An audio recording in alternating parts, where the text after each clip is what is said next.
শওকত মোল্লা কি ডিম মারার জন্য দাঁড়িয়ে রয়েছে না এমনি দেখা করার জন্য দাঁড়িয়ে আছে? থানার সামনে দেখে আসলাম প্রচুর লোকজন আছে। একটা ব্যাপার হচ্ছে, শুনুন, এখানকার বাদশা ছিলেন, সেই বাদশাকে যদি দড়ি বাঁধার কোনো দরকার নেই, যদি এমনি নিয়ে ঘোরায় তাতেও মানুষের একটা আকর্ষণ থাকবে। মানুষ মনে মনে দাঁড়িয়ে আছে ডিম নিয়ে, হয়তো একটু ডিম ভাজা ডিম খাওয়াবে না কাঁচা খাওয়াবে সেটা তো মানুষই ঠিক করবে। তবে উনি এখানকার বাদশা ছিলেন, সেই বাদশাকে বাদশার বুকের উপরে এনে ঘোরানো হবে। এর থেকে মরে যাওয়া ভালো। অন্যায় করেছে, আপনারা সবাই জানেন।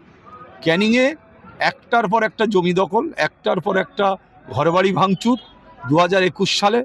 তারপরে ভদ্রলোক এই দুবার এমএলএ হয়েছে, তারপরে এবারে উনি হেরেছেন ভাঙড়ে গিয়ে। মানুষ ওনারে জবাব দিয়েছে, ভাঙড়ের মানুষ। উনি সোনার ভাঙড় গড়বে বলে প্রায় 20-50 কোটি টাকা খরচ করেছে ভাঙড়ের মাটিতে। আজকে ক্যানিংয়ের ছেলে তিনি, ক্যানিংয়ের মানুষ দেখতে চাইছে তিনি কতটা ভালো আছেন। তাই এখানে প্রশাসনের লোকেরা, প্রচুর ফোর্স এসছে, প্রশাসনের লোকেরা আছে, নিশ্চয়ই তার কড়া নিরাপত্তার মধ্যে দিয়ে তাকে জীবনতলার মাটিতে বহুদিন আসে না, তাকে ঘোরানো হবে। এই যে আজকে সকাল থেকে মাচ্চর গান চলছে জীবনতলায়, কেমন লাগছে আপনার? না, এটা তো শুনুন, এটা ভাঙড়ে এই ক্যানিংয়ের মানুষ, জীবনতলার মানুষ, এটা শুনছে, ভালো লাগছে। যে সে তো নিজে বলেছে আমি মাছ চুরি করে সংসার চালিয়েছি। সেই ক্ষেত্রে এই মাছ চোরটা শুধু বাংলায় নয়, গোটা ভারতবর্ষে ছড়িয়ে গেছে মাছ চোরটা। সবার ভালো লাগছে, চালাচ্ছে। একটা অনুষ্ঠানে দেখলাম,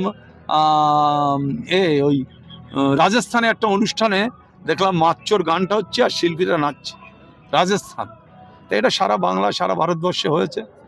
তাই আমি মনে করি যিনি ভদ্রলোক, ওনার ভদ্রলোক হিসাবে ওনার আজকে জীবনতলা মানুষ দেখবেন। তার সাথে সাথে আজকে সব থেকে আর একটা আকর্ষণ, জোনার ছেলে যেটা ক্যাপ করেছিল সেটাও ভাঙা হয়েছে, গুঁড়িয়ে দেওয়া হয়েছে। আমি সেদিনকে বলেছিলাম যে 7 দিন পুলিশ দায়িত্ব নিয়েছে, প্রশাসনের দায়িত্ব 7 দিন। যদি প্রশাসন না পারে আমরা ভেঙে দেবো। তা আমরা দেখলাম যথেষ্ট পরিমাণে দায়িত্ব নিয়ে প্রশাসন ভেঙেছে, আজকে সমস্তটা গুঁড়িয়ে দিয়েছে। আমি চাইব প্রশাসনের লোকেদের আবেদন থাকবে বিএলআরও বিডিওর কাছে, যে ওই ক্যাফে যাতে গরিব মানুষ ছোট ছোট করে দোকান করে ব্যবসা করতে পারে, সরকারি জায়গা যাতে ফ্রিতে গরিব মানুষ পায়, সেই আবেদন। হাইকোর্ট বলছে যে এগুলো সম্পূর্ণ আইন বিরোধী, কি বলবেন এই প্রসঙ্গে? না, এটা হাইকোর্ট বলেছে, তো হাইকোর্টের ঊর্ধ্বে তো আমরা নয়।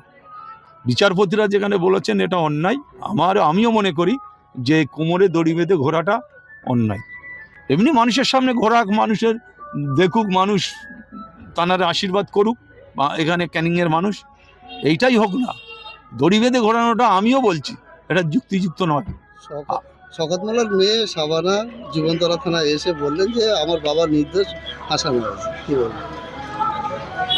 তার মেয়ে আর তার ছেলে আর তার বউ, আমি তো মনে করি সঠিক তদন্ত হলে মেয়ের কাছে কত কোটি টাকা আছে সেটাও বেরোবে।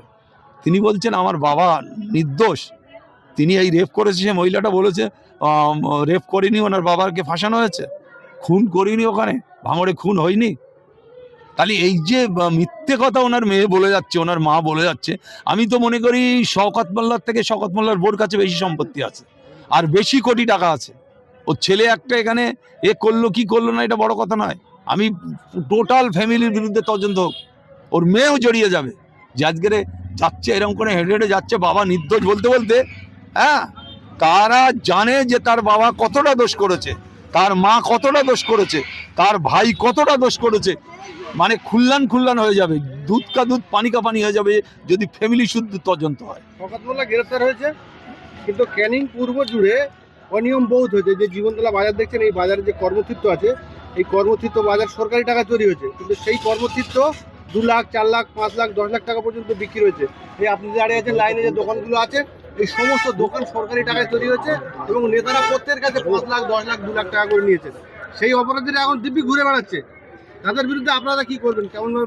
না, আমরা দেখতে চাই শওকত মোল্লার বিরুদ্ধে কি হচ্ছে, তারপরে নিশ্চয়ই আমরা এই জীবনতলার মাটিতে দাঁড়িয়ে বলবো যে কারা কারা দোকান নিয়ে নেওয়ার জন্য টাকা দিয়েছে, কার কাছে দিয়েছে। আমরা সেটা নিয়ে পরবর্তীতে আমাদের কর্মসূচি আছে, আমি সেটা করব, এই জীবনতলার চৌমাথায় দাঁড়িয়ে সেটা করব। আমি দেখতে চাইছি শওকত মোল্লার কিস্তিটা চলে যাক, চলে গেলে তারপর এখানে আমরা ধরবো। যে শওকত মোল্লা কত টাকা নিয়েছে, আর তার পঞ্চায়েত সমিতির সভাপতি কত নিয়েছে, জেলা পরিষদের সদস্য কত নিয়েছে, পঞ্চায়েত সমিতির পূর্তের কর্মদক্ষ কত নিয়েছে, সব দুধ কা দুধ পানি কা পানি হয়ে যাবে। আমি টোটাল দোকানদার ভাইদের কাছে আবেদন রাখবো যে আপনারা কত টাকায় দোকান নিয়েছেন সেই টাকা ফেরত দিতে হবে। আপনারা দেখছেন না বিভিন্ন জেলায় ধরে কান ধরে বসিয়ে রেখে তার টাকা ফেরত নিচ্ছে, তা এদেরও কান ধরে বসিয়ে রেখে টাকা ফেরত দিতে হবে।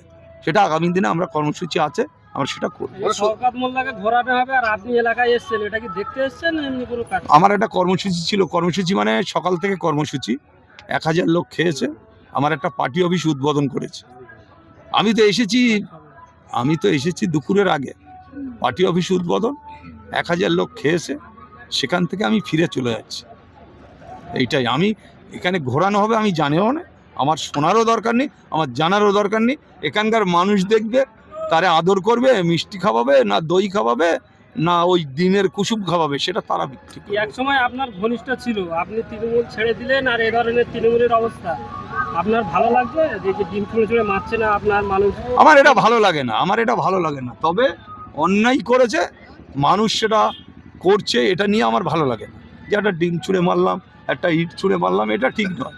তবে অন্যায় করেছে তার বিরুদ্ধে ব্যবস্থা নেওয়া হোক।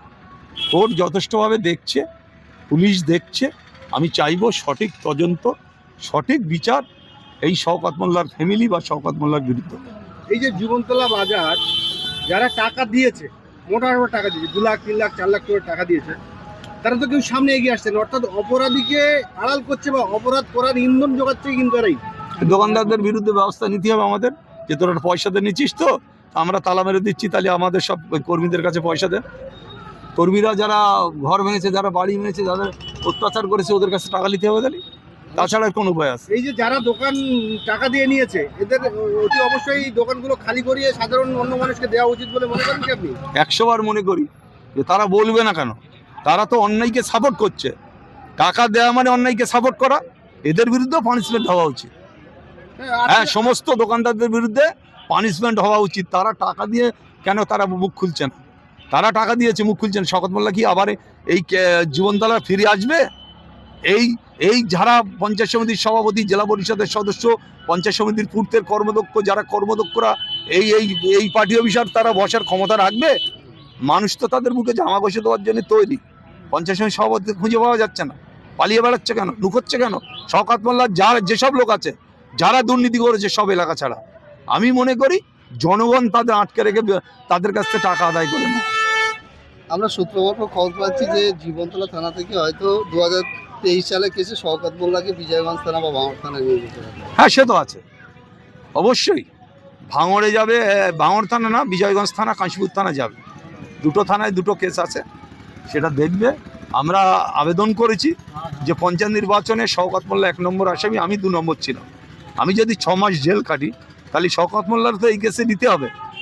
তারপরে বিজয়গঞ্জ থানা তো ওকে নিল, এনআইএ নিল তো বিজয়গঞ্জ থানার কেস।